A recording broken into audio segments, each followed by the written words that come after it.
वहीं रुक जाओ अग्निवेश, वहीं रुक जाओ।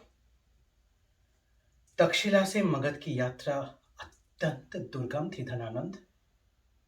तक्षशिला के आचार्यों ने मुझे सावधान किया था कि मेरा प्रस्ताव सुन के तुम मुझे मृत्यु दंड भी दे सकते हो, परंतु तुमने तो मुझे उससे भी अधिक दंड दिया धनानंद। अपमान। भूलो मत धनानंद, ये वो भारत भूमि है जहां परशुराम ने सहस्त्र राजाओं की बलि चढ़ाई थी। ये वो भारत भूमि है जहां एक ब्राह्मण वामन ने महाराज बाली को पाताल में निर्वासित किया था। परंतु आज तो ब्राह्मण सिर्फ राजपुरुषों की चापलूसी में रत है। मैंने तो सिर्फ तुमसे यवनों को रोकने के लिए सहायता ही मांगी थी धनानंद। मगध तो भारत का ही अंश है, पर तुमने सिर्फ अपना स्वार्थ देखा।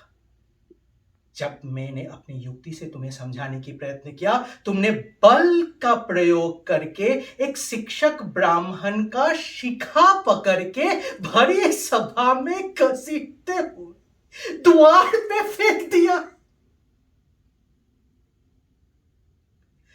एक ब्राह्मण का सम्मान है उसकी शिखा,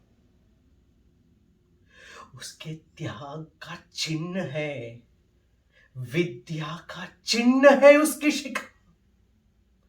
तुमने मेरा शिखा पकड़ के समग्र शिक्षक जाति का अपमान किया है धनानंद।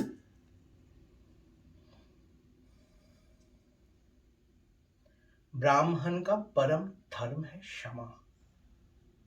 इसीलिए इसी क्षण मैं तुम्हें मेरे व्यक्तिगत अपमान के लिए क्षमादान देता हूं, परंतु तुमने जो अपमान समग्र शिक्षक जाति की किए है, उसके लिए तुम क्षमा के पात्र नहीं हो। तुम एक अहंकारी, इंद्रियों में लिप्त शोषणकारी राजा हो। तुम्हारी अर्थनीति के कारण आज तुम्हारी प्रजा दरिद्रता के अंधकार में ढकेल दिया गया है। अरे तुम तो इतनी स्वार्थी हो कि तुम्हें दिखाई नहीं दे रहा है कि आज जो यवन पुरु के द्वार के सामने खड़ा है, कल वो मगध के साम्राज्य के सामने खड़ा होगा। तब ना तुम रहोगे, ना मगध, और ना मेरी मातृभूमि भारत। इसीलिए आज ये चनक पुत्र विष्णुगुप्त चाणक्य पंच तत्वों को साक्षी मानकर प्रतिज्ञा लेता है कि जब तक मगध के सिंहासन पर एक योग्य शासक स्थापित नहीं कर देता, तब तक ये चाणक्य अपनी शिखा नहीं बांधेगा।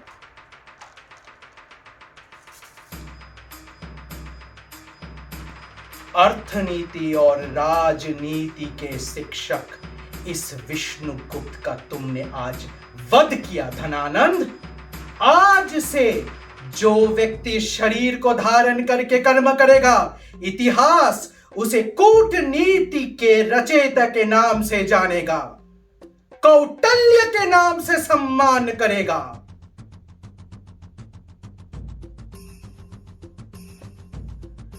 मेरी भारती, जब जब तेरे भूखंड पर अत्याचारी राजाओं का जन्म होगा, तब तब कोई ना कोई विष्णुगुप्त कौटिल्य के रूप से अवश्य आएगा। अगर मैंने अपने समग्र अस्तित्व से मां भारती की सेवा की है, तो मेरी ये वचन अखंड होगा।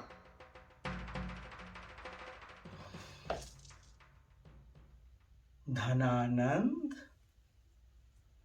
आज से रोज अपने राज ज्योतिषों से पूछना तेरी आयु और कितनी बाकी।